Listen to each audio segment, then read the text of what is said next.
Okay, so this is a video. I'm going to try to do the shortest version of this story just to refresh my memory, and then the next video I'll do a longer video, etc. All right, so the basics of it are opening sequence. A man in like a heavily guarded army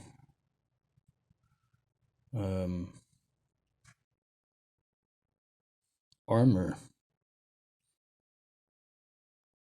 is talking to a younger man. The man is dying, and the younger man is told, "Son, before I die, take my hand to the address that I am sending to you. Use it to regenerate me. I promise I will not betray you." Cutscene.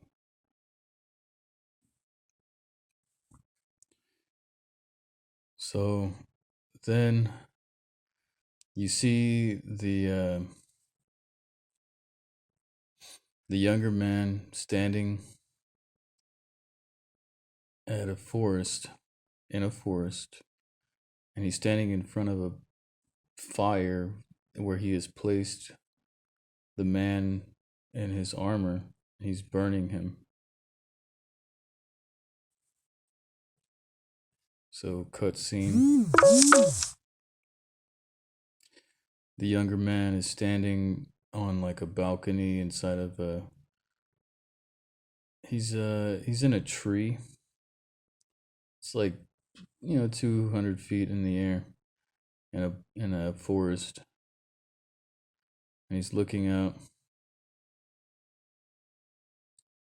He's thinking, and a guy comes up behind him and he says, "Hey, like, I really don't know exactly what you're going through emotionally right now, because we're just, different. But if you want, we are having a pretty good party, we're celebrating the victory, and we'd really like you to be there." So then, like the guy who came up to him, his girlfriend goes up and she's like, "Hey, come on." So he says, "Hey, I'll see you later down there." And then the guy looks off into the outer space.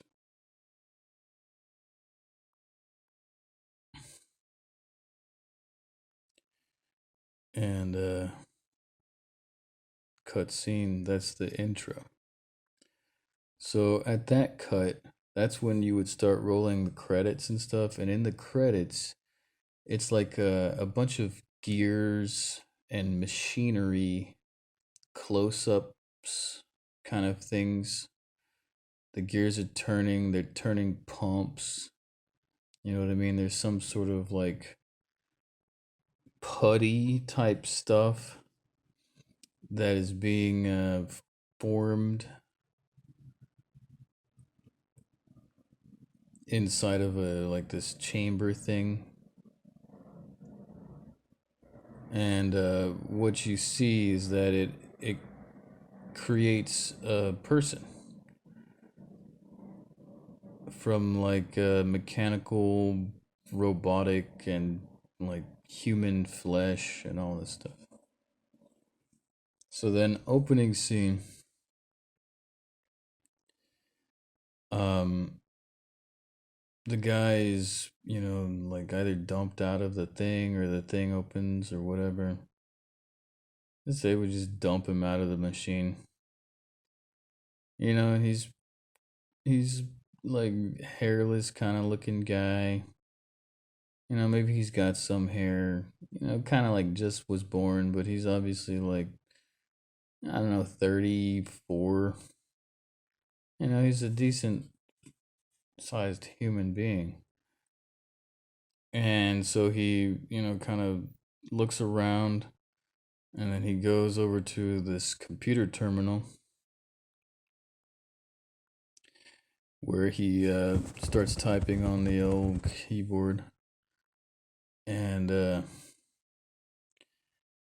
he pulls up some sort of videos of a guy who's, like in one of these dark cloak kind of things. And he tells him, like, you must return to the base. Um, when you get there, the orders are to commence using the secondary army of the clones. So he goes to the closet, like puts on some clothes, goes to the garage. There's a spaceship right there. He climbs in it, turns it on, um, flies off. Takes off straight into outer space, goes directly to the destination. So he's flying there. And as he's flying in the depths of nothingness, he has a bunch of flashbacks, thoughts, and stuff occur to him. He remembers, meeting his son. He remembers fighting with him, in a sword fight.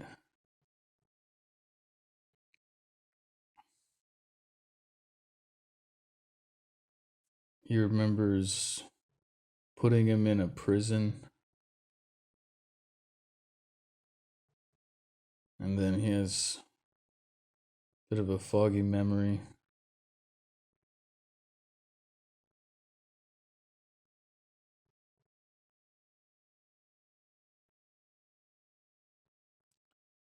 He thinks for a moment he was once talking to his father. He remembers talking to him. He was in a stone palace. It was in this windy desert city. They were sitting there, and he was telling him how there's an important role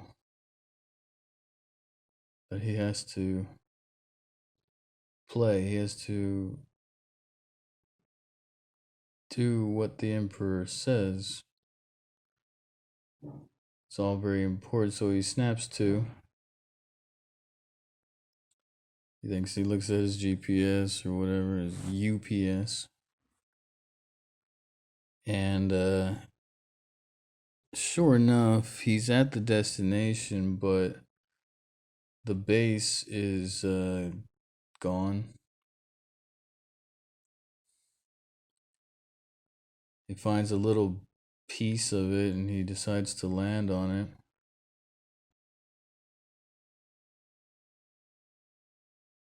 So he pulls in, he puts his helmet on, etc. He climbs in, he goes into one of those corridors. He finds, it's definitely not what it used to be. Little terminal he plugs in, puts his password or whatever, downloads all the information that he can, looks up some specific dates he remembers. Watches the information, watches a little bit of the security cam footage, watches some of the logs.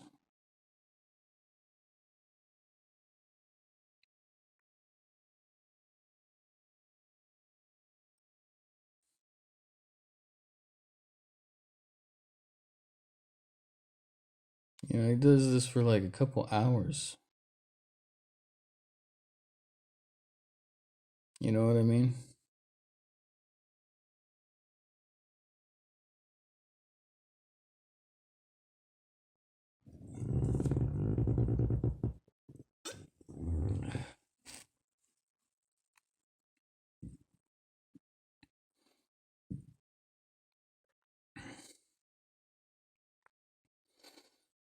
You know, something like this could happen. Like he goes down the hall and there's a maybe like a living cyborg guy barely holding on to gravity.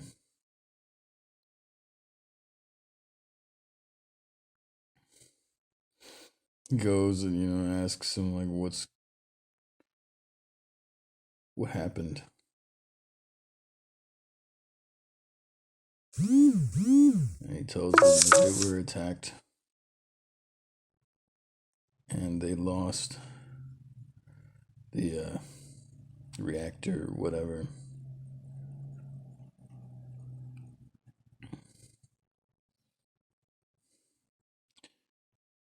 Might be important to ask, like, is the emperor gone? He says, it's unknown.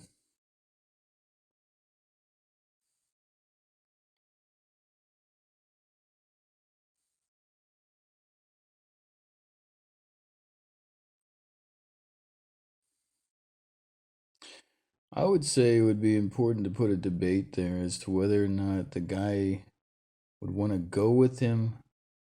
Would he want to be killed?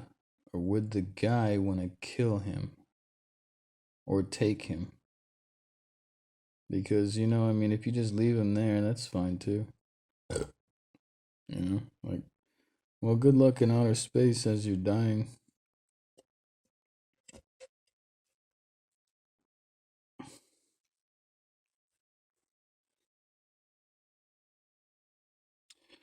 So, I mean, obviously, in the extended synopsis, I'll make a decision as to what that information would be. But the basics are, I would say, with this guy,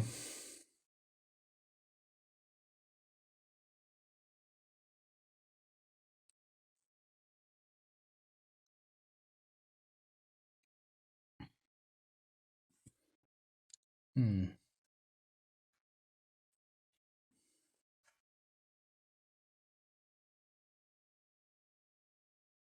I think that he would take him. I think he would say,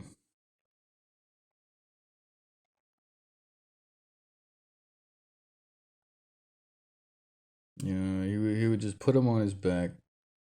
He would put him in his spaceship, and he would go all the way through the whole leftover piece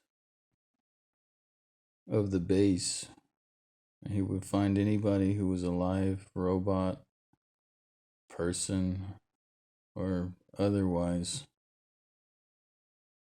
And he would, if they were alive, I think he would take them.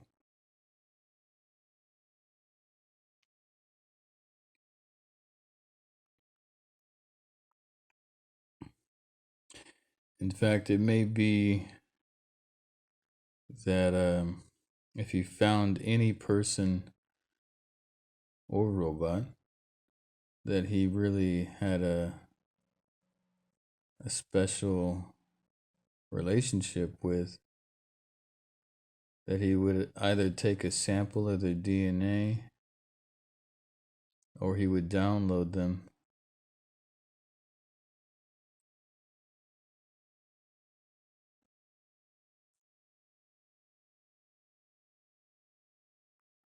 So then the question is, how many, or are there others? You know what I mean? Like, through the entire base, how many people survived? Now, I mean, if you put a nuke on a base,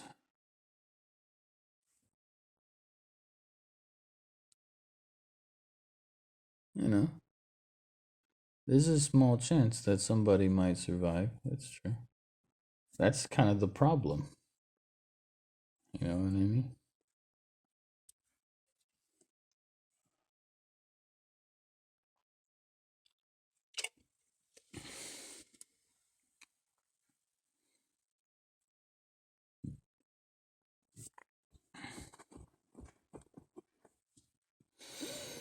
So in the original sketch, the main idea was that when he looks at all the information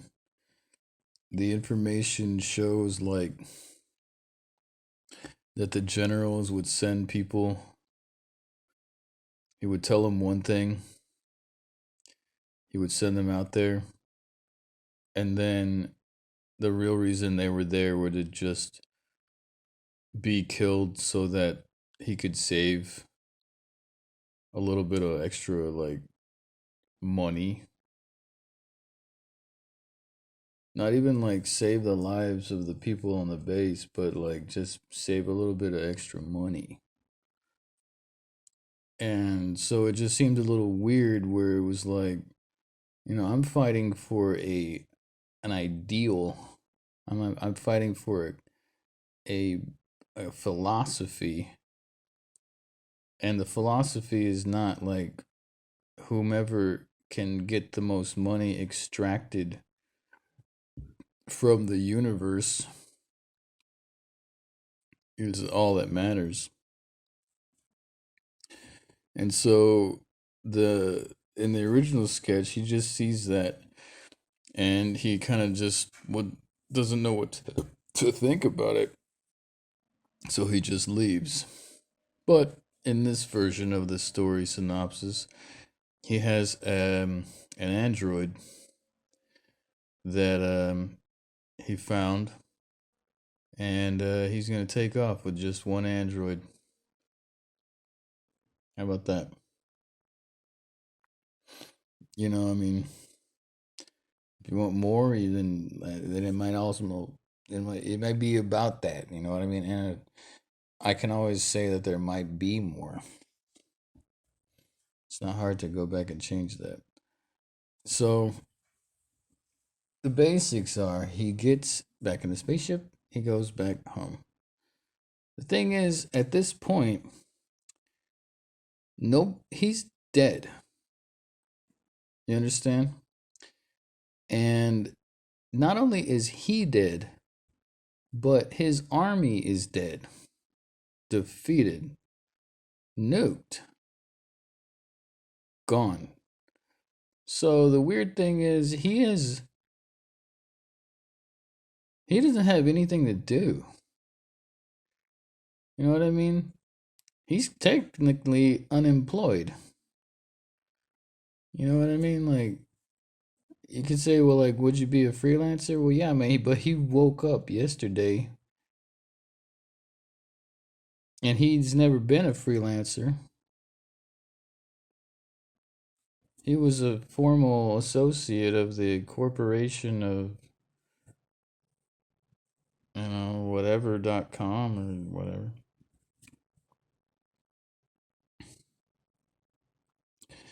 So, yeah, I mean, he just goes home.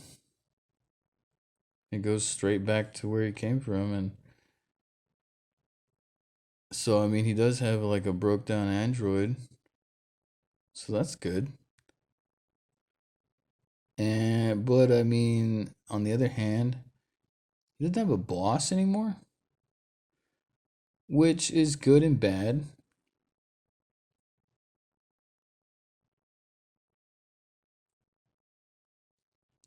So, I mean, obviously, duh, he goes back home. He lays the android in like a bed.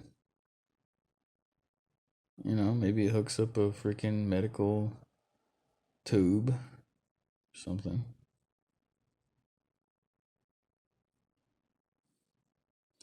And yeah, maybe there's like already a robot in this thing. I didn't say this, but his home, it's in a remote location deep inside of a hidden swamp, if you want to know. That's where, because it's hard to find. You know what I mean? Like if you were looking around and scanning the area, you know, it'd be like, well, there's a lot of like wild animals and stuff all over it, deep in the swamp. So he's down there, you know. I mean, with the spaceship and whatever, as long as you don't go like too far, you know, what are you gonna find? Like a big snake or something? You know, it's like not that big of a deal. You know, I mean, if you got a freaking laser sword in your pocket at all times, it's really not a big problem. If like you know, some outer space alien crocodile is sitting on your doorstep, you know, it's like you can just sit it there or tell it to leave or eat it. Doesn't matter. So, you know, he goes back to his computer. You know, he plugs in his little cable or whatever he's got going on there. And loads up all the information. He spends all night just watching it. Watching, you know, reading the entire log of everything that happened.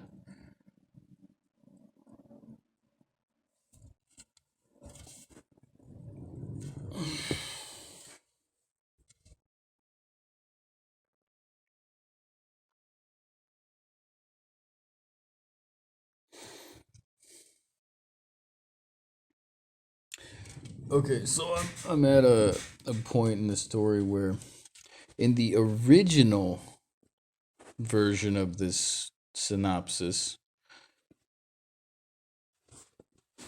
the guy was so much younger than the time that he died, like 30 something years before he died.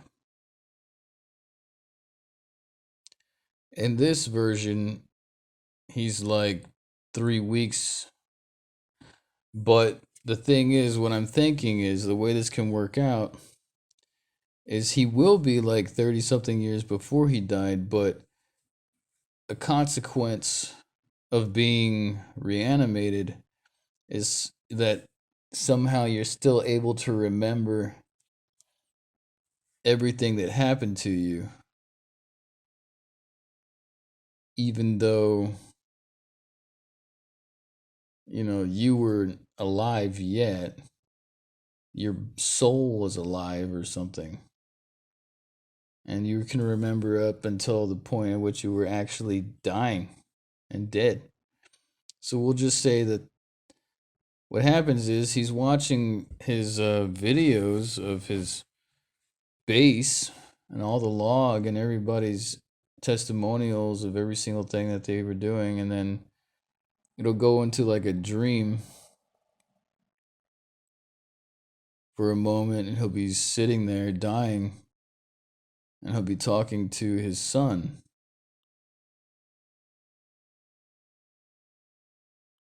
And he'll say like,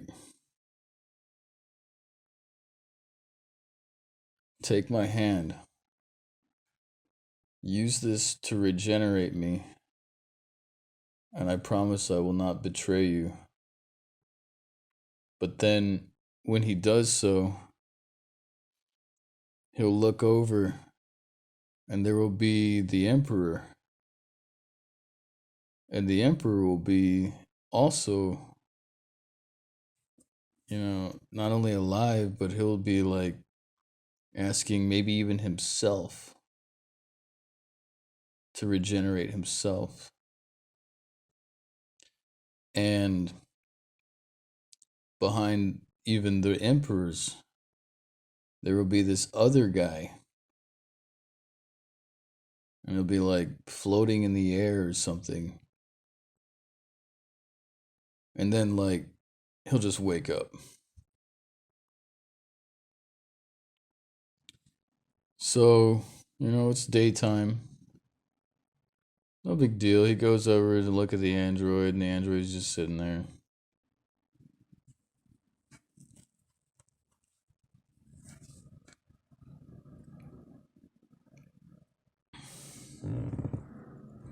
I'm at 25 minutes.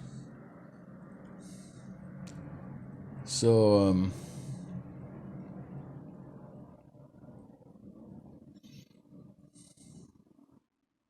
he'll go outside, he'll like put on his suit.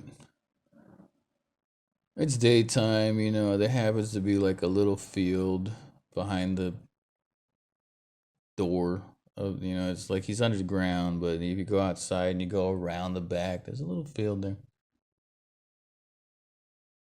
He made this space. If you don't know, he chooses his own little thing. He'll do it later on in the movie, but you'll see.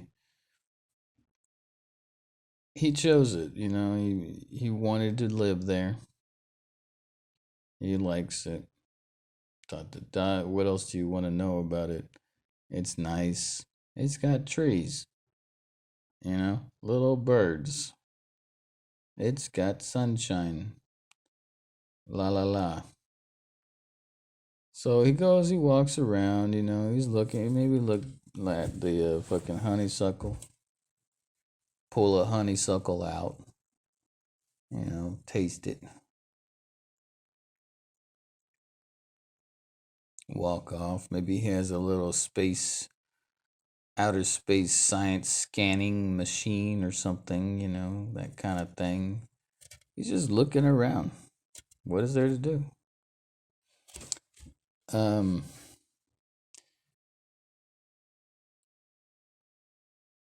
in the original version, he kills an animal and he eats it, but I don't know. Maybe I'll extend it in this version. He goes out, pulls some fruit. How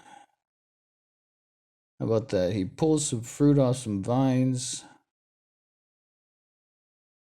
Maybe he even has a basket. You know what I mean?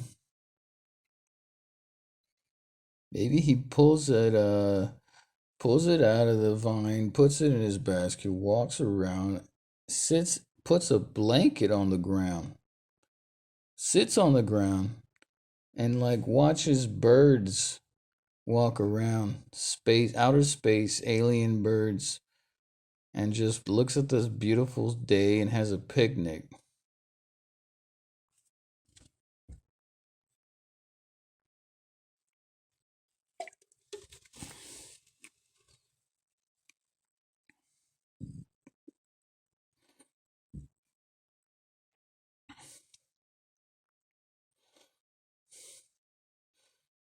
Elaboration, da da da.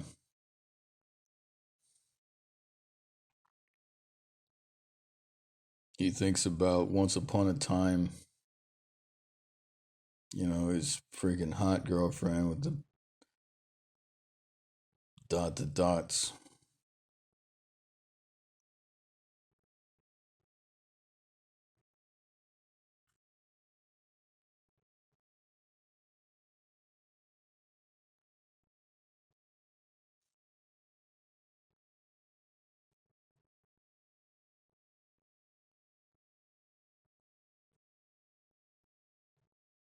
How about this? This is a maybe.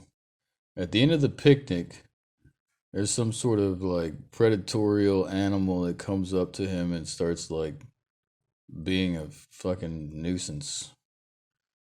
So he fucking lasers its head in half.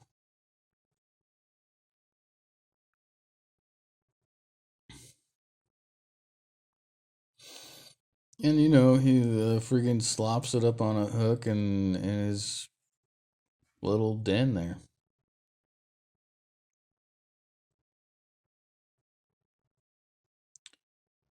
But the thing is this.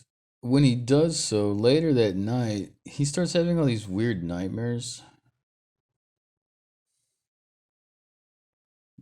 Like just like terrible monsters and stuff, and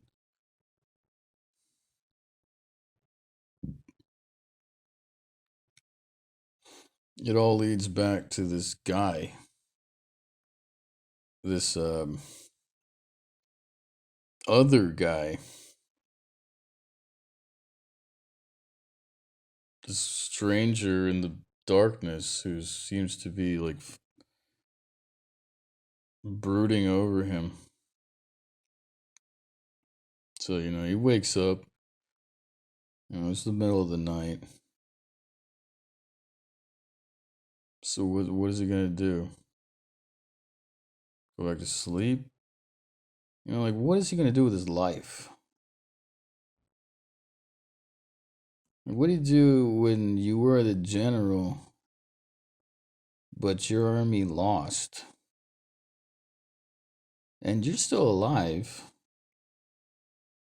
Nobody knows it.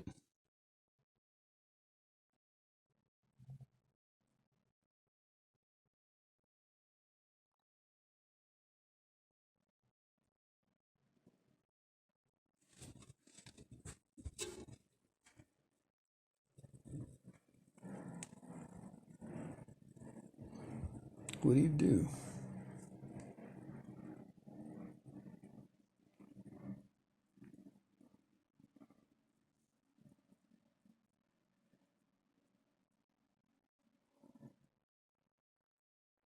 I mean, I guess you could like watch TV.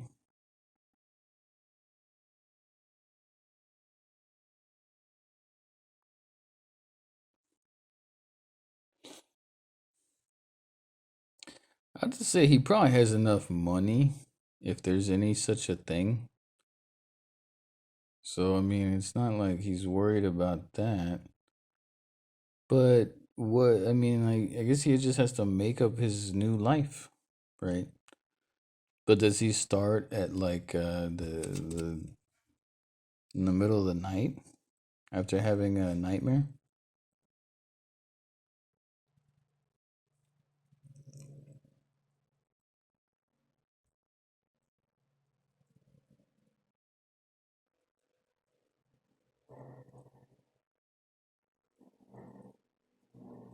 What would it be?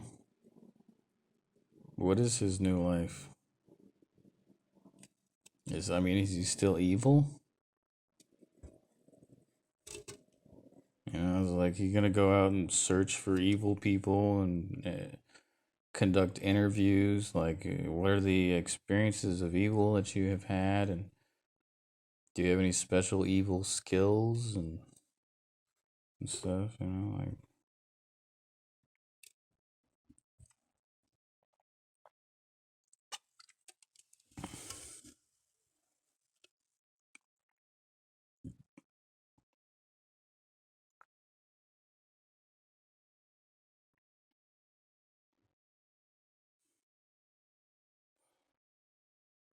how about he maybe he'll look up his son. You know what I mean? If I was a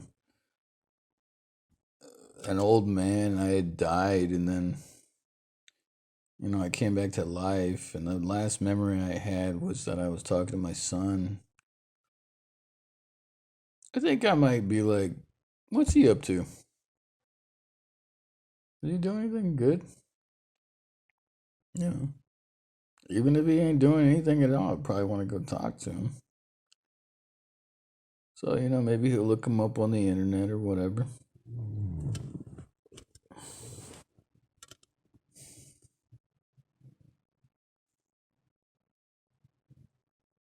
Maybe the dates of like his last picture will be like a couple years. Guy doesn't really.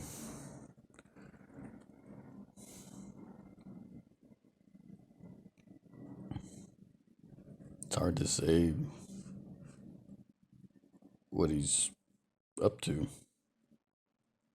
you know, from like a single picture.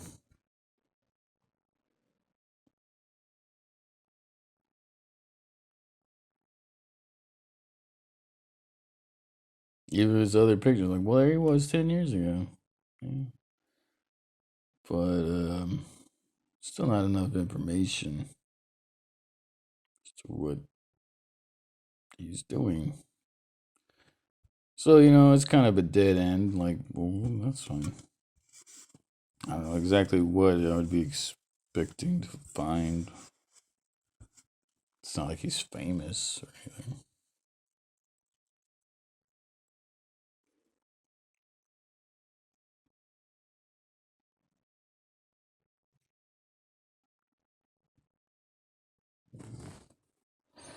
$36. That was the conclusion of the first chapter right there.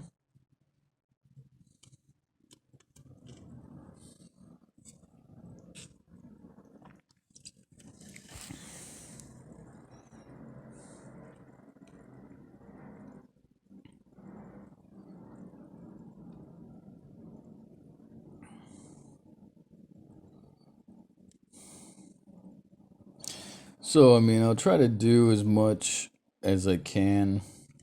Basically, what happens is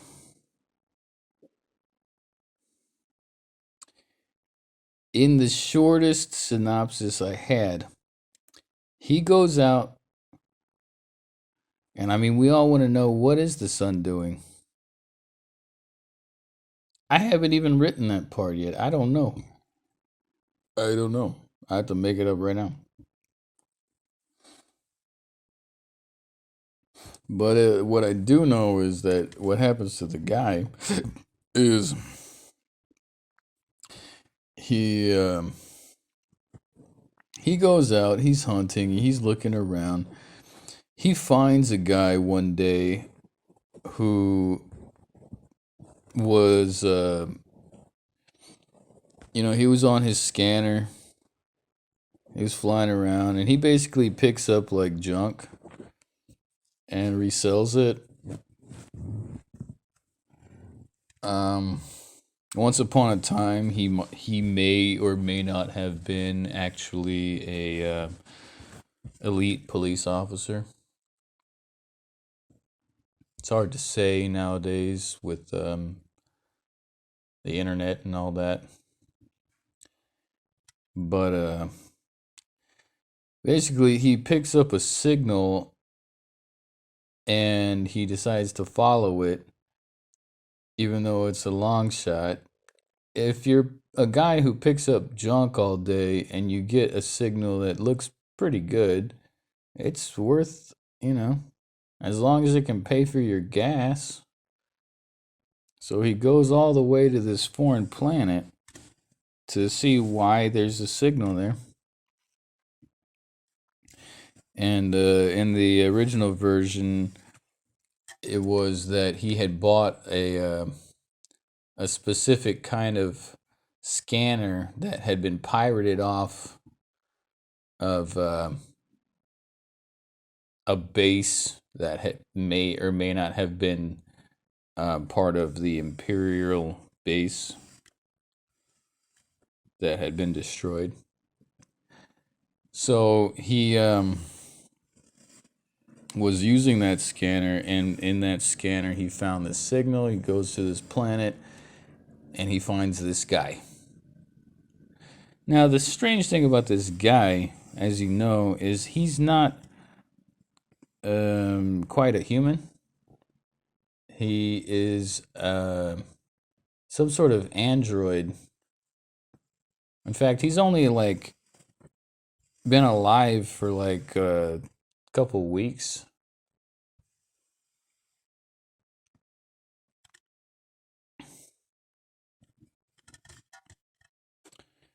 So, I mean, this guy's walking around like having a pretty good time.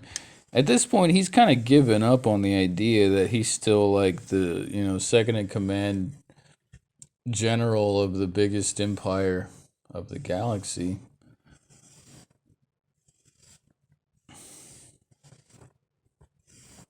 And he's just kind of enjoying his life.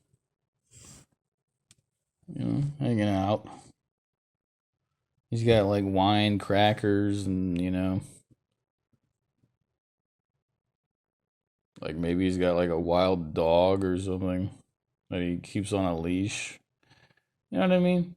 He might even be like making a kite or painting. Because, I mean, there's nothing to do anymore. There is no such army. If he was trying to find a bullet to blow off, he wouldn't have any. There's nothing. And who would he shoot it at? He just doesn't. There's nothing left for him to do. Is he gonna go apply for a job as like evil guy in the army that was like the second most popular evil army of the galaxy? And try to sweep floors for like 12, 15 years so he can get a cashier job? Or he's just gonna like chill out on the fucking remote planet where he can just eat pancakes all day.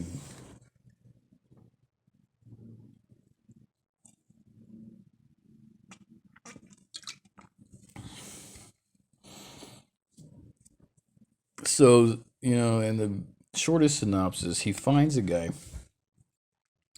He talks to him. The short of it is when he talks to him, he talks to him in a language that he assumes is the language that he would speak. But the guy doesn't know what he's talking about. He's speaking in some other language, and then so he thinks about it, and he does remember like, oh, I can speak that language too.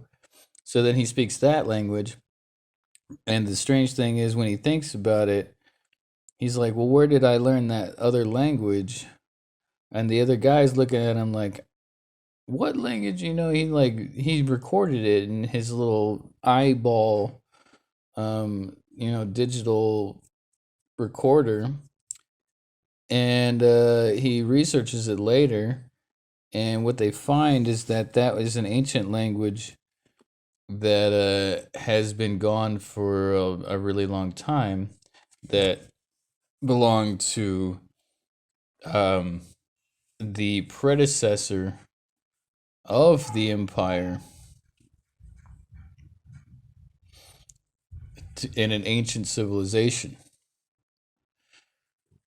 So he doesn't think much about it, but I mean, it kind of is always on his mind. Like, is that somehow related to that dream he had? Where he was sitting in a dream where he was talking to his father and he was in some sort of palace or something. And he doesn't even know like who his father was. He didn't have a father as far as he remembered. So,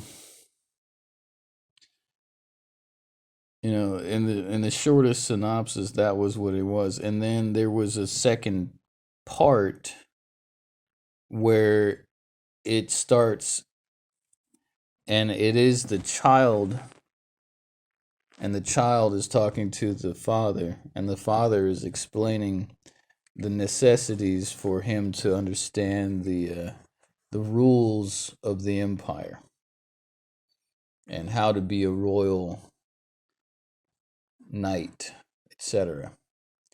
And specifically, for example, they're walking one day in the street of the kingdom.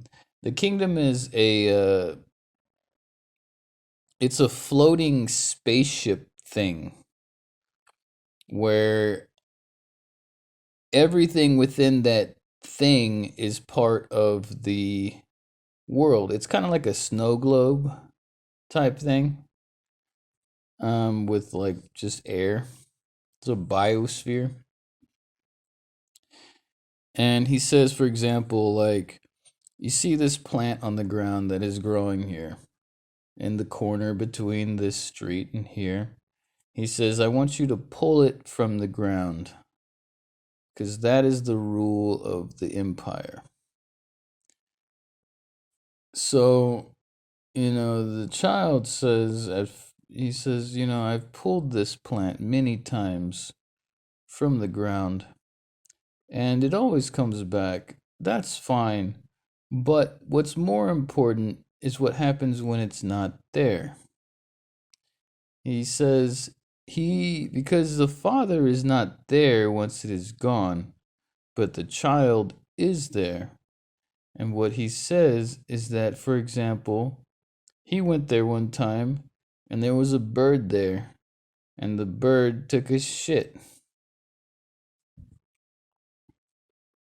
And though the father says, well, yeah, but he says, well, the thing is, if the flower was there, the bird wouldn't be there taking a shit, it would be taking a shit somewhere else. If you want me to pull the plant, then you have to admit that there would be a shit that would be there instead. Of course, the father, the empire of the king of the empire, doesn't like this.